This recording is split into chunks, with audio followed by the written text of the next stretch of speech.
हरिओम. अवधूत चिंतन श्री गुरुदेव दत्त श्री स्वामी समर्थ. रिलेजियस काकू या आपल्या चॅनलवर तुमचे मनापासून स्वागत करते आणि व्हिडिओला सुरुवात करते. तुम्ही या चॅनलवर नवीन असाल तर लाईक, शेअर आणि सबस्क्राईब करायला विसरू नका. तुमचे एक लाईक आणि सबस्क्राईब आम्हाला पुढे जाण्याचे बळ देते. चला तर व्हिडिओला सुरुवात करूया. बघा, वटपौर्णिमा हा महिलांसाठी अतिशय महत्त्वाचा सण आहे आणि सगळ्याच महिला ह्या सणाची आतुरतेने वाट पाहत असतात. आणि ह्या सणाचं म्हणजे आपल्याला किती भरभरून आपल्याला पुण्य प्राप्त होईल, की आपण हे व्रत ठेवतो आणि आपला पती आपल्याला 7 जन्मोजन्मी हाच पती मिळावा यासाठी आपण व्रत करत असतो.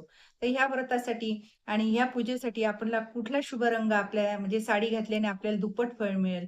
तर हे आज आपण व्हिडिओमध्ये बघणार आहोत आणि आपल्याला कुठल्या चुका कटाक्षाने म्हणजे टाळायच्या आहेत, हे पण आजचं म्हणजे व्हिडिओमध्ये बघणार आहोत. तर व्हिडिओ शेवटपर्यंत नक्की पाहायचा आहे आणि खालील दिलेल्या लिंकवर क्लिक करा म्हणजे तुम्हाला सविस्तर माहिती मिळून जाईल. श्री स्वामी समर्थ. जय जय स्वामी समर्थ.